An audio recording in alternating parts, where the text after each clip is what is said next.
Germany में Hitler ने अपने खिलाफ उठने वाली हर आवाज को खत्म करने के लिए गेस्टापो नाम की एक सीक्रेट पुलिस फोर्स बनाई थी।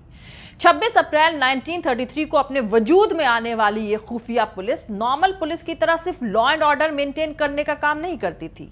यह गुंडे, बदमाश, चोर या कातिलों को पकड़ने का काम नहीं करती थी। यह खुफिया पुलिस थी, देश की हिफाजत करती थी। यह हिटलर की आइडियोलॉजी की हिफाजत करती थी।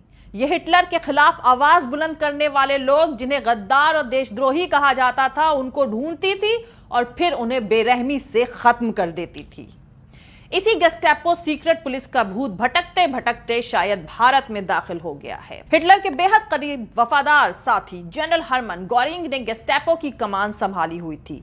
इस फोर्स को इतनी ताकत दी गई थी कि वो बगैर वारंट, बगैर मजिस्ट्रेट के ऑर्डर के किसी को भी गिरफ्तार कर सकती थी, जब चाहे किसी भी वक्त किसी को उठा सकती थी। और इस फोर्स को यह हुक्म भी दिया गया था कि हिटलर की हुकूमत के खिलाफ मुंह खोलने वाले हर शख्स की जासूसी और जांच करने के साथ साथ उन पर सिविल सैंक्शंस भी लगाया जाए। इस फोर्स के हाथों गिरफ्तार होने पर कोई भी इसके खिलाफ किसी अदालत में अपील नहीं कर सकता था।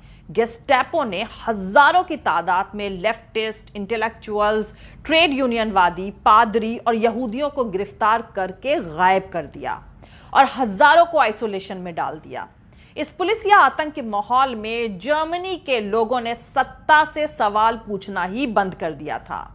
उनके चारों तरफ उस दौरान में जो कुछ भी लीगल, अनकॉन्स्टिट्यूशनल घट रहा था, उस तरफ से उन्होंने अपनी आंखें बंद कर ली थी। गेस्टापो का इतना खौफ था कि जर्मनी की आवाम ने हिटलर के खिलाफ बोलने, सुनने और देखने की ताकत खो दी थी। इस पुलिस ने यहूदियों को चुन चुन कर मारा और हिटलर के सियासी ओपोनेंट को बिना बात के सीधे गोली मारती थी। तो चलिए अब जर्मनी से भारत की तरफ लौटते हैं और ढूंढते हैं हिटलर की पुलिस गेस्टापो के भूत को, जो भारत में दाखिल हो चुका है। फिलहाल गेस्टापो के भूत ने अपना ठिकाना उत्तर प्रदेश में बनाया है। मतलब आप कह सकते हैं कि इसकी टेस्टिंग लेबोरेटरी योगी का उत्तर प्रदेश है। वहां इसकी लेबोरेटरी खोली गई है और इस फोर्स का नाम है Uttar Pradesh special security force, UPSSF। जाहिर सी बात है, अगर उत्तर प्रदेश में बीजेपी इस फोर्स के जरिए अपने सियासी मकसद में कामयाबी हासिल करती है, तो पूरे मुल्क में भी इसी मंसूबे के तहत भाजपा अपना कदम आगे बढ़ाएगी। फिलहाल उत्तर प्रदेश में मुसलमानों, दलितों के साथ साथ ब्राह्मणों को भी ठोकने का खतरनाक खेल चल रहा है। और जब योगी जी का ड्रीम प्रोजेक्ट UPSSF अपने वजूद में आएगी, तो बिना सवाल जवाब किए, बिना वारंट के किसी को भी उठाएगी और योगी जी की ठोकने वाली पॉलिसी अपनाते हुए जुल्म और सितम की खौफनाक कहानी की शुरुआत होगी। योगी आदित्यनाथ सरकार ने Uttar Pradesh special security force act 2020 को लागू कर दिया है। इसके तहत Uttar Pradesh special security force UPSSF को बिल्ड किया गया है, उसको बनाया गया है।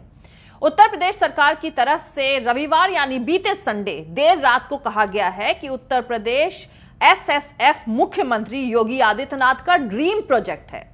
योगी जी के इस ड्रीम प्रोजेक्ट की सबसे अहम बात यह है कि इस फोर्स के पास वारंट के बिना ही तलाशी लेने का हक होगा और इस फोर्स का कोई भी मेंबर किसी मजिस्ट्रेट के ऑर्डर और किसी वारंट के बिना ही किसी भी इंसान को गिरफ्तार कर सकता है। मतलब इसके सिपाही बिना वारंट के आपके घर में घुस सकते हैं और आपको गिरफ्तार कर सकते हैं। और दूसरा, उनके इस एक्शन पर अदालत बिना सरकार की मंजूरी के रोक भी नहीं लगा सकती।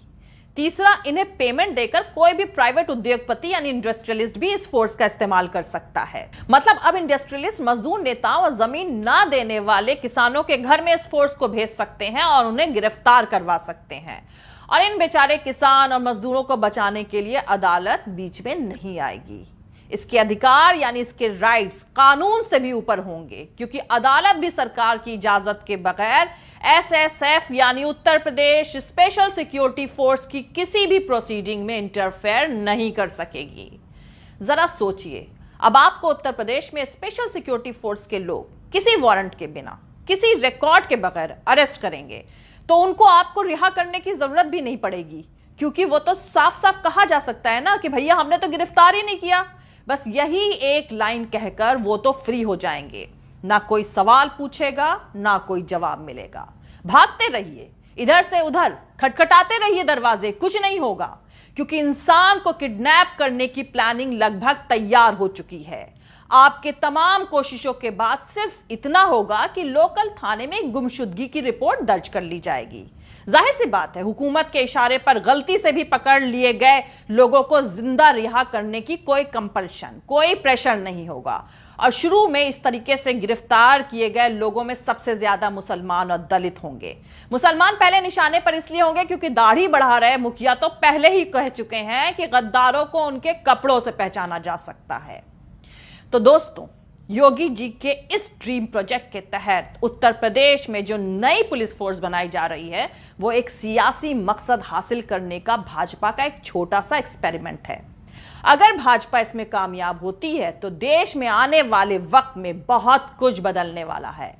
मुल्क का कितना नुकसान होगा ना वो नापा जा सकता है ना तौला जा सकता है। कैसे, क्यों और किस तरह सब बताऊंगी इस वीडियो में। लेकिन इससे पहले जो लोग हमारे इस चैनल पर नए हैं वो हमारा YouTube channel political Tamasha with doctor Arshi को सब्सक्राइब करके वहां पे लगी बेल आइकॉन को जरूर दबा दे ताकि आपको हमारे आने वाले हर वीडियो की अपडेट्स मिलती रहे। और दोस्तों, अगर आपको हमारा काम पसंद आता है, हमारे वीडियोस पसंद आते हैं तो www.patreon.com/Dr अर्शी खान पर जाकर डोनेट करके आप हमारे काम को सपोर्ट कर सकते हैं। तो चलिए शुरू करते हैं। तो दोस्तों, अब मैं आपको थोड़ी देर के लिए फिर से हिटलर की हुकूमत वाली जर्मनी में ले चलती हूं ताकि आप उत्तर प्रदेश के मुख्यमंत्री योगी आदित्यनाथ के ड्रीम प्रोजेक्ट वाली पुलिस यूपीएसएसएफ के वजूद में आने की असल बारीकियों को करीबी से समझ सकें। हिटलर की स्पेशल पुलिस गेस्टापो का हेड ऑफिस बर्लिन में था।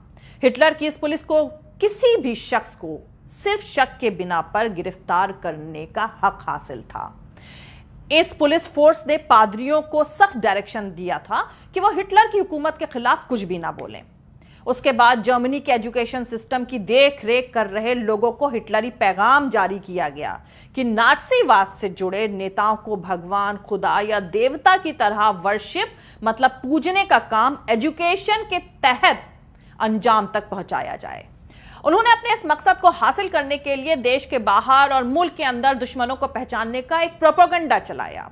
मतलब अपनी हुकूमत को मजबूती के साथ कायम रखने के लिए देश के अंदर और बाहर वर्चुअल दुश्मन से मुल्क की आवाम को डराया गया। और इसके लिए हिटलर ने बाहरी दुश्मन के तौर पर फ्रांस और इंग्लैंड को चुना और जर्मन्स के अंदर उनके लिए नफरत को उभरने का इंतजार किया। इसी तरह मुल्क के अंदर यहूदियों को दुश्मन बताते हुए उनको निशाने पर लिया गया। और इस प्लानिंग के तहत फर्जीवाड़े से जुड़े दूसरे रीजन भी बहुत अच्छे से इंप्लीमेंट किए गए। यह कहा गया कि फर्स्ट वर्ल्ड वॉर के दौरान जर्मनी की फौज की कमान यहूदी डेंडेफ और हिडनबर्ग ने संभाल रखी थी, जिसकी वजह से जर्मनी को बहुत बुरी तरह से हार का सामना करना पड़ा। इस हार की पूरी जिम्मेदारी यहूदियों पर डाल दी गई और उन्हें जर्मनी के सबसे बड़े दुश्मन के तौर पर प्रोजेक्ट किया गया। यहूदी लोगों का स्कूल और कॉलेज में दाखिला होना बंद हो गया। वहां के अखबारों के मालिक यहूदी ही थे, उन अखबारों को भी बंद कर दिया गया। यहूदी के खिलाफ नफरत ने एक नई ऊंचाई 15 सितंबर 1935 को छुई जब न्यूरेमबर्ग कानून पास हुआ। इस कानून के तहत यहूदियों को जर्मन नेशनलिटी हासिल करने और जर्मन्स के बीच शादी करने पर रोक लगा दी गई, जैसा कि हमारे यहाँ लव जिहाद, CANRC का तमाशा चल रहा है। खैर, हिटलर की जर्मनी में यहूदियों को इस बात पर भी मजबूर किया गया कि जब कभी वो अपने घर से निकले तो अपने कपड़ों पर, अपनी ड्रेस पर डेविड के स्टार का पीला तारा लगाएं। उन्हें घेटों में भी रहने पर मजबूर किया गया। इस तरह हिटलर की सीक्रेट पुलिस गेस्टापो ने अपने दुश्मन समझे जाने वाले यहूदियों की शिनाख्त करके एक बहुत वेल प्लान तरीके से उनका खात्मा किया। गेस्टापो की ताकत सिर्फ हिटलर की ही नहीं बल्कि उनके सपोर्टर्स की भी ताकत थी। गेस्टापो की खबरी आम जनता थी। आम जर्मन नेशनल भी अगर हिटलर की हुकूमत के खिलाफ अपने मुंह से एक भी वर्ड, एक भी शब्द निकालते तो गद्दार और देशद्रोही होने के नाते गेस्टापो हाजिर हो जाती। हर कोई एक दूसरे के खिलाफ गेस्टापो को खबर देता। सरकार की पॉलिसीज, नाकामयाबी, जुल्म और फेलियर को जरा भी क्रिटिसाइज किसी ने किया नहीं कि मिनटों में ही यह खबर गेस्टापो तक पहुंचती थी और गेस्टापो नाम की मौत की परछाई हाजिर हो जाती थी। हिटलर के लिए दीवानगी और उसका लोगों की नसों में भरा गया देशभक्ति के जुनून का आलम यह था कि भाई ने भाई की और बेटे ने बाप की खबर गेस्टापो को दी। आम जर्मन दूसरे जर्मन के लिए खबर देता। दुश्मनी निकालनी हो, बदला लेना हो, प्रॉपर्टी पर कब्जा करना हो, बस गेस्टापो को खबर कर दीजिए कि यह बंदा हिटलर की सरकार के खिलाफ है, किसी सबूत की जरूरत नहीं है, उसको उठा लिया जाएगा।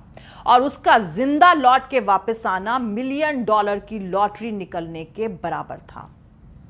गेस्टापो ने जितने यहूदियों को खत्म किया, उससे ज्यादा ही नॉर्मल जर्मन्स को मारा।